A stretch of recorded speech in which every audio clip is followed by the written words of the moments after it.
کہ 5 قسم کی عبادتیں، 5 قسم کے کام ایسے ہیں جو اللہ کے بندوں پر فرض ہیں خالصتاً، کس کے لیے؟ اللہ کے لیے۔ نمبر 1 نماز۔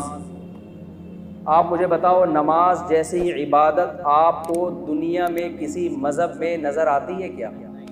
جس میں آپ دانت صاف کریں، لباس کو پاک کریں، ٹائمنگ بھی کتنی بہترین، صبح صبح آپ اٹھیں، جس بہانے مسلمان کو صبح اٹھنا پڑتا ہے۔ میڈیکلی دیکھا جائے کوئی انگلی اٹھا سکتا ہے اس کے اوپر؟ نماز کا ٹائم ایسا رکھا ہے جو میڈیکلی انسان کی صحت سے میچ، بولو نا، نہیں کرتا، کیونکہ کوئی کہہ سکتا ہے، بلکہ ڈاکٹر سے پوچھیں گے یار سب سے بہترین ٹائم صبح اٹھنے کا کون سا ہے؟ صبح کا ٹائم، اور تہجد میں اٹھیں تو اور اچھا ہے۔ اسلام نے اگر رات کو 2 بجے یا 2:30 بجے نماز رکھی ہوتی، بہت سے ڈاکٹروں کو اشکال ہو سکتا تھا، بھئی یہ ٹائم ایسا رکھا ہے تو گہری نیند کا ٹائم ہے، تو صحتیں برباد اسی وجہ سے ہو رہی ہے کہ تم نماز پڑھتے ہو۔ ٹائم ایسا رکھا گیا ہے جو ہماری نیچر اور فطرت سے میچ کرتا ہے، طریقہ ایسا رکھا گیا ہے، وضو کرو، دانت صاف کرو، طہارت حاصل کرو، یہ غسل، تو یہ تمام جو پورا پروسیس ہے، اس سے بہتر پروسیس عبادت کا کوئی لا سکتا نہیں ہے۔ سمجھ میں آ رہی بات کہ نہیں آ رہی؟ دوسرا حکم دیا نماز کے بعد زکوٰۃ کا، ہے یہ مخلوق کے لیے، لیکن اس کو حق کس کا قرار دیا گیا ہے؟ اللہ کا۔ یؤخذ من اغنیائہم وترد الی فقرائہم، مالداروں سے لی جائے گی اور اسی قوم میں غریبوں پہ تقسیم کر دی جائے گی۔ اتنا بہترین نظام زکوٰۃ کا رکھا۔ ٹیکس کا نظام اور زکوٰۃ کو ذرا آپ کمپیئر کریں، ٹیکس ہر چیز پہ گورنمنٹ لیتی ہے، اللہ میاں جو ہم سے زکوٰۃ کے نام پہ ٹیکس لیتے ہیں، نا، غریبوں سے تو ہے ہی نہیں، غریبوں سے وہ ٹیکس بولو نہیں لیا، درمیانے طبقے سے بھی نہیں ہے۔ 3 قسم کے طبقے ہیں اسلام میں، ایک مالدار جن سے زکوٰۃ لی جاتی ہے، دوسرا غریب جن کو زکوٰۃ دی جاتی ہے، تیسرا درمیانی طبقہ کہ نہ لی جائے گی اور نہ ان کو دی جائے گی، نہ یہ غریبوں کی کیٹیگری میں آتے ہیں کہ زکوٰۃ لے لیں اور نہ اتنے مالدار ہیں کہ ان سے زکوٰۃ لی جائے۔ پھر جن مالداروں سے لی جاتی ہے اس میں کتنی آسانی رکھ دی، اس مال میں لی جاتی ہے جو بڑھنے والے اموال ہیں، آپ کے استعمال کی چیزوں پہ زکوٰۃ، کیونکہ گاڑی ایسے نہیں ہے 1 سے 2 ہو جائے گی، گھر ایسا نہیں ہے آپ رہ رہے ہیں تو 1 سے 2 ہو جائے گا، تجارتی مال پہ جو بیچنے کے لیے خریدا ہو، جو چیزیں بیچنے کے لیے خریدی جاتی ہیں وہ 1 سے 2، 2 سے 4، 4 سے 8، تو اللہ نے کہا ان میں گروتھ ہے، لہذا ان میں سال میں صرف ایک دفعہ 2.5% تم نے میرا حق مجھے دینا ہے، اور دینا کس کو ہے؟ غریبوں پہ خرچ کر دیا۔ تو آپ بتاؤ اس سے زیادہ بہترین کوئی نظام مالیات کا نظام ہو سکتا ہے کیا؟ کوئی نظام نہیں ہو سکتا۔ تیسرا اللہ نے کیا حکم دیا؟ صوم رمضان۔ پہلا جو تھا وہ تو توحید ہے، جو 5 ارکان میں سے، کہ اللہ کے ساتھ کسی کو شریک نہ کیا جائے، کیونکہ دنیا میں کوئی ریاست ایسی ریاست نہیں ہے جو کہے کہ آپ ہماری اسٹیٹ میں رہ کے 2 ریاستوں کے قائم ہیں۔ تو پہلی تو ابتدائی توحید سے ہوتی ہے نا، کہ جب ایک ہے تو خدا کیا ہے؟ بس ایک ہی ہے، اسی کی مان کے چلنا ہے۔ چوتھا حکم اسلام نے دیا ہے رمضان کا۔ چوتھا حکم کیا دیا ہے؟ رمضان، جس کے استقبال پر آج میں نے بیان کرنا تھا، لیکن میرے بیانات میں ہمیشہ تمہید لمبی ہوتی ہے اور ٹاپک پر بات کم ہوتی ہے، کیونکہ اس تمہید کے بغیر میں اگر ٹاپک پر بات کروں گا نا تو وہ 5 منٹ کی بات بھی وہ 5 گھنٹے میں بھی سمجھ میں نہیں آئے گی، اور جب تمہید لمبی ہو جاتی ہے تو پھر وہ 5 منٹ کی بات بھی انشاءاللہ 5 منٹ میں سمجھ میں آ جائے۔ تو انہی میں سے اللہ میاں نے ایک حکم یہ بھی دیا ہے کہ میرے جو مجھے مانتے ہیں اور یہ مانتے ہیں کہ اس کائنات کو میں چلا رہا ہوں، اس کائنات کا بنانے والا میں ہوں، تو یہ خالی پیلی کے دعوے میں قبول نہیں کروں گا، کچھ کر کے دکھانا پڑے گا جس سے پتہ چلے گا کہ واقعی تم مجھے مانتے ہو۔ آپ جب کسی سے محبت کا دعویٰ کریں تو فری پھوکٹ کے دعوے آج کل چلتے ہیں۔ آپ بیگم سے کہیں مجھے تم سے بہت زیادہ محبت ہے، بہت زیادہ بیگم، میں بس مفتی طارق مسعود کے اتنی دفعہ بیان سن چکا ہوں پھر بھی مجھے کبھی دوسری شادی کا خیال نہیں آیا، کیونکہ مجھے تم سے بہت زیادہ محبت ہے۔ بار بار آپ یہ دعویٰ کرو، وہ کہے چلے جی آپ مجھے آج پیزا کھلا دیں، چلیں آج باہر ہوٹل پہ چلتے ہیں، آپ کہیں پیسے نہیں، یہ ٹینشن، ابھی ٹائم نہیں ہے میرے پاس۔ روزانہ یہ دعوے کرتے ہو لیکن اس دعوے کو ثابت کرنے کے لیے روکڑا آپ کی جیب سے کبھی بھی نہیں نکلتا. تو ایک دن غصے میں آ جائے گی نا کہ کچھ اور بول دیا کرو, یہ محبت کے دعوے یہی ہوگا نا, یہ دعوے شاوے نہ کیا کرو. تو غیر مسلم بھی خدا کو مانتے ہیں بہت سارے لوگ, خدا ہے, بنایا ہے, کیا کرے بنایا ہے, تو کہتے ہیں میں کچھ نہیں کروں, کرنا وہی ہے جو آپ کی سمجھ میں آ رہا ہے. تو اللہ کہتے ہیں ایسے ماننے کو میں مانتا نہیں. لہٰذا اللہ نے 5 ٹائم نماز رکھ دی ہے, وہ آپ کو پڑھنی پڑے گی. اللہ میاں نے زکوٰۃ رکھ دی سال میں 1 دفعہ.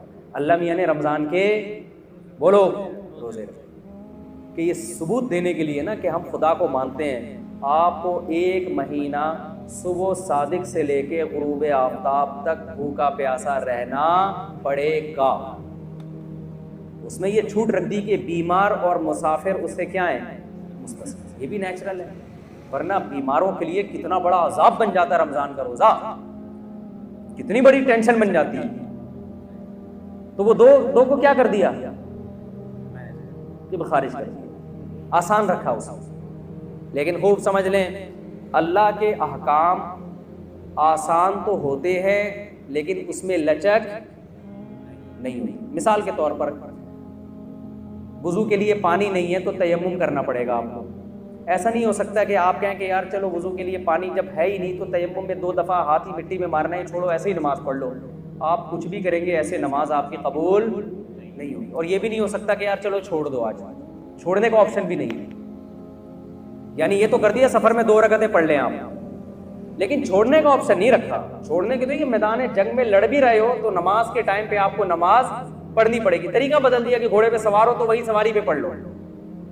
اس سے پتہ چلتا ہے کہ اسلام کے احکام میں آسانی ہے جتنی اللہ نے ڈال دی. اس کے بعد نو کا آپشن آپ کے پاس نہیں رہتا. ہمارے ہاں بہت سے لوگ رمضان میں یہ کرتے ہیں کہ جی چونکہ اللہ نے مسافروں کو چھوٹ دے دی ہے, بیماروں کو چھوٹ دے دی ہے, اس سے خود یہ نتیجہ نکالنے لگتے ہیں اس کا مطلب اللہ بڑا غفور رحیم ہے, کوئی ٹینشن ہو تو چھوڑ سکتے ہیں آپ. نا نا نا نا نا نا, سفر اور بیماری کے علاوہ اب چھوڑنے کا آپشن آپ کے پاس نہیں. شدید ترین گرمی ہے, نہیں چھوڑ سکتے.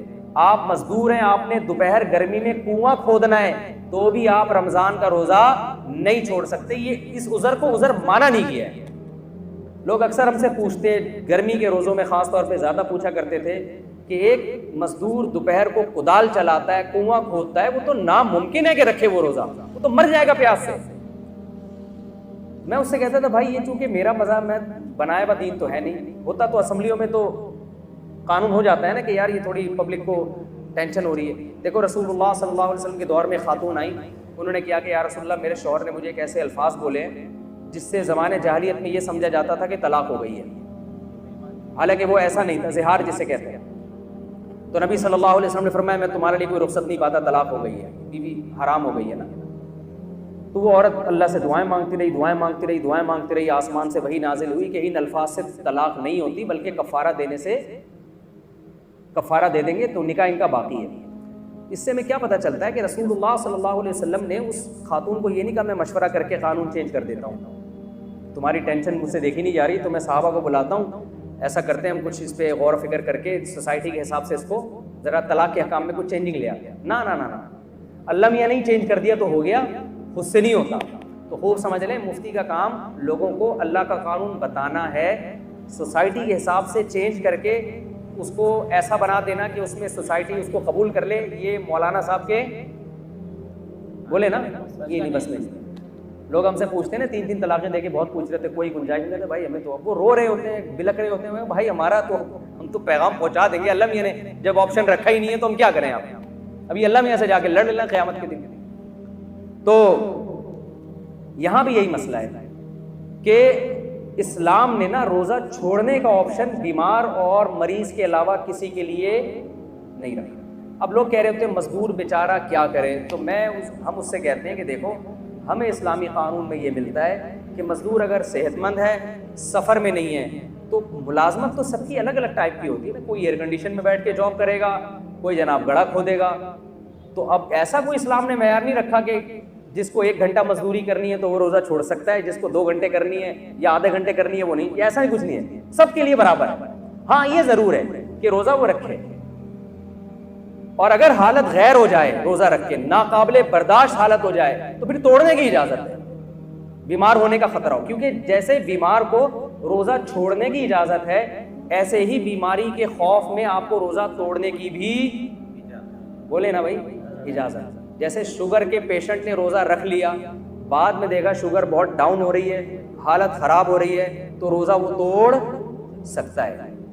تو اب یہ شوگر کے ساتھ خاص نہیں ہے, مزدور کو اگر یہ خطرہ ہو گیا کہ مجھے پیاس اور اتنی زیادہ لگ رہی ہے کہ میں نے اگر روزہ نہیں توڑا تو میں بے ہوش ہو جاؤں گا یا خدا نخواستہ مر جاؤں گا یا میرے شوگر لیول ڈاؤن ہوگا جس سے کوئی بھی بیماری ہونے کا خطرہ ہے, تو جب اس کا یہ خیال ہو اور غالب گمان ہو کہ ایسا ہو جائے گا تو ایسی کنڈیشن میں اسلام اس کو روزہ توڑنے کی اجازت دیتا ہے. تو علماء کہتے ہیں جو کوئلے کی کان میں کام کرتے ہیں نا, روزانہ روزہ رکھیں گے اور روزانہ حالت غیر ہونے پر روزہ توڑیں گے, کیونکہ چھوڑنے کی دلیل نہیں ہے, توڑنے کی ہے. بہت مشکل ہے بات سمجھانا, میرا خیال نہیں آ رہی سمجھ. ہمارے غامدی صاحب نے تو فتویٰ دے دیا کہ کل آپ کا پیپر ہے تو بھی آپ روزہ چھوڑ سکتے ہیں. تو میں مقصد غامدی صاحب پہ رد کرنا نہیں ہے, مقصد یہ کہ اس قسم کے بھی اسکالرز مارکیٹ میں آ رہے ہیں, تو یہ قانون کو آپ اسلام کے چینج نہیں کر سکتے, جیسا ہے ویسا ہی رہنے دینا پڑے گا. تو آپ کے پاس گرمی کی شدت کی وجہ سے, جاب کی وجہ سے, پڑھائی کی وجہ سے, پیپر کی وجہ سے روزہ چھوڑنے کا آپشن نہیں ہے, اور توڑنے کا بھی پیپر کی وجہ سے نہیں ہے, توڑنے کا بیماری کی وجہ سے ہے. سمجھ میں آ رہی بات کی نہیں آ رہی؟ تو اب مجھے ایک بات بتاؤ, جلدی سے بات کو ختم کرتا ہوں میں, کہ اللہ میاں نے یہ جو رمضان کا ہمیں دیا ہے نا, یہ بھی بڑا خاندانی حکم ہے. یہ بھی لگتا ہے کہ یہ اللہ ہی کا بنایا ہوا قانون ہے, کسی انسان کا بنایا ہوا قانون نہیں ہو سکتا. ایک دور تک ہم سنتے رہے, میں بچپن میں ڈاکٹروں سے سنا کرتا تھا کہ ہمیں ہر تھوڑی تھوڑی دیر میں نا کچھ کھانا چاہیے, ایک دم پیٹ بھر کے نہیں کھانا چاہیے. مجھے شروع سے یہ بات میری کھوپڑی میں نہیں آتی تھی, یہ نیچر کے خلاف ہے.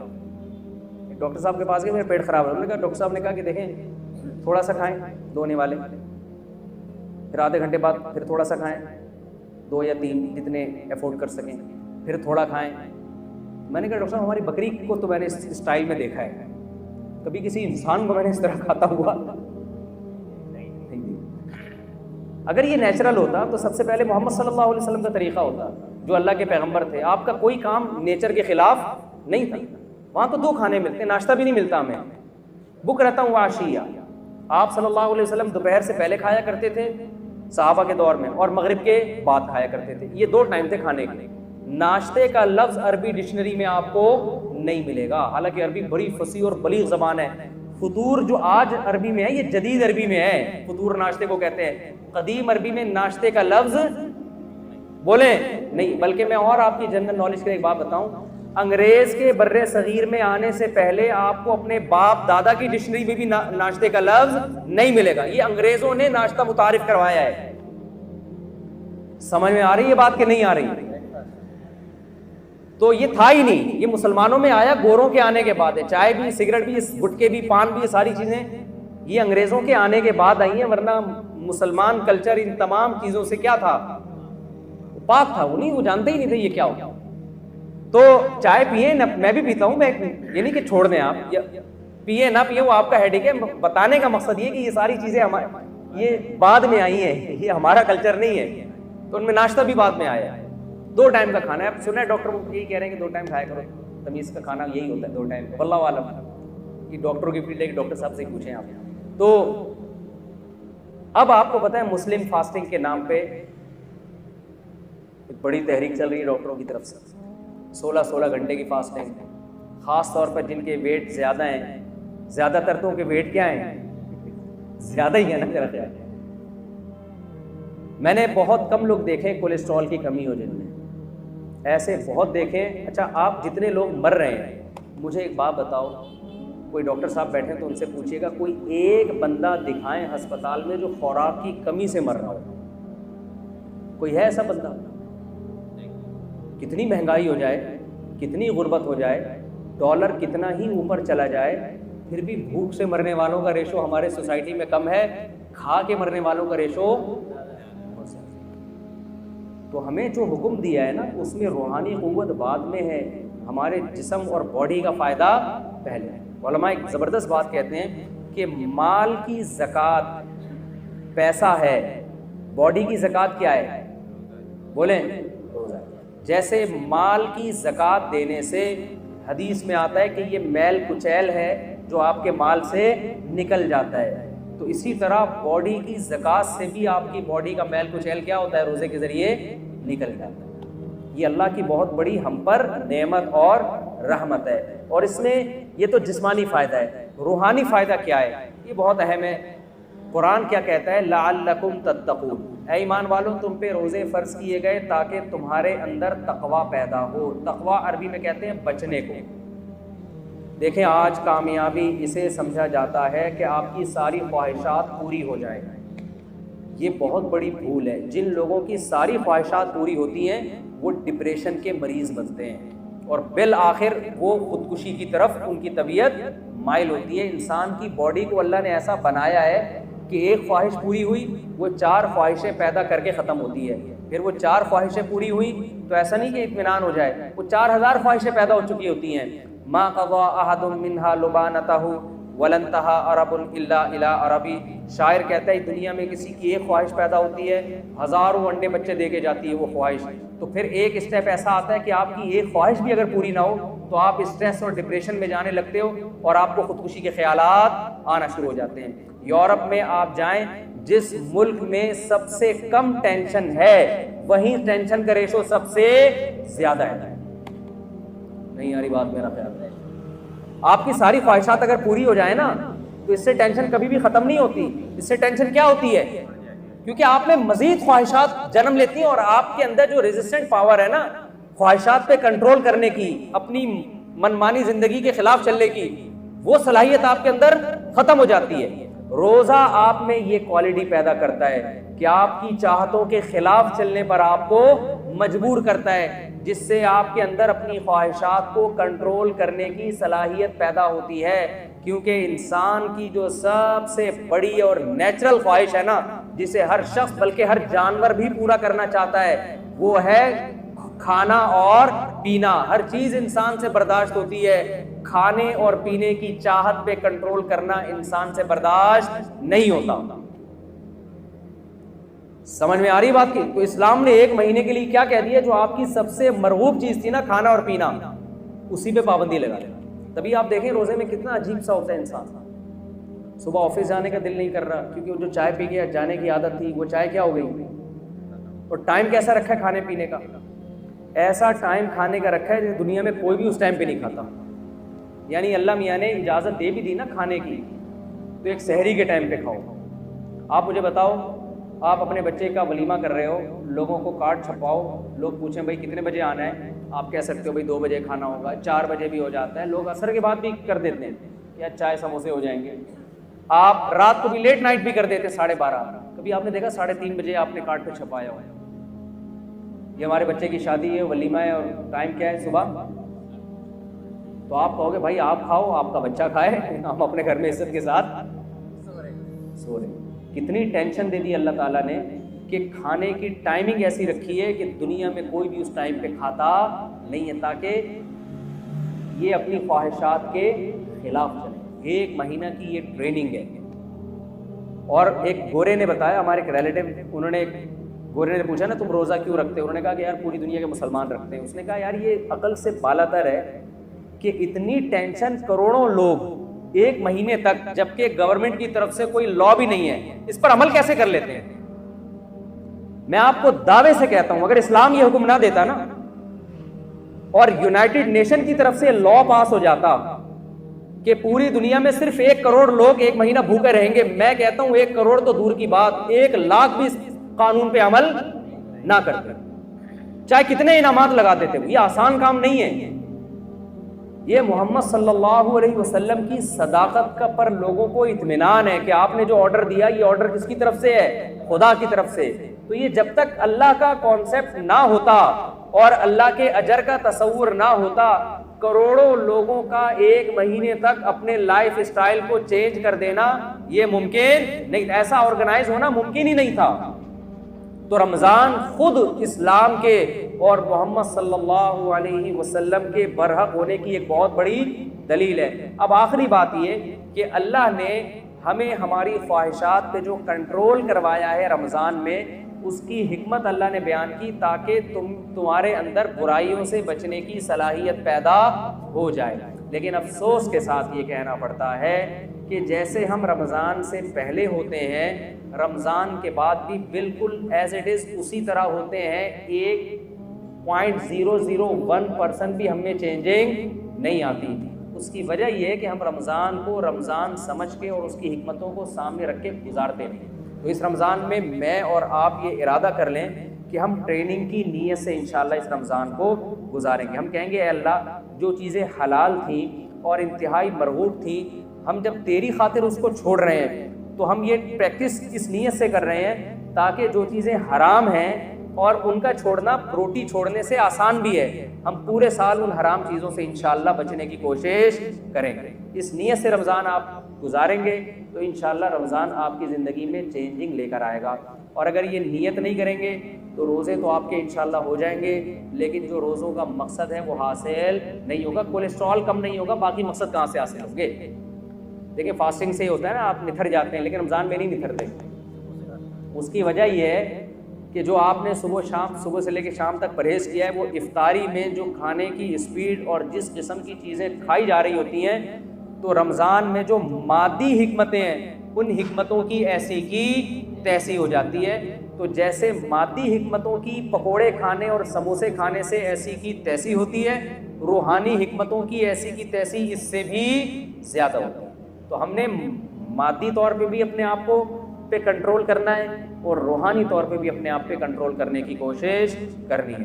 اللہ تعالیٰ سے دعا ہے جو کچھ کہا سنا اس میں کمی کوتاہی اللہ معاف فرمائے، اور جو صحیح باتیں ہوئی اللہ اس پہ ہم سب کو عمل کرنے کی توفیق عطا فرمائے۔ وما علینا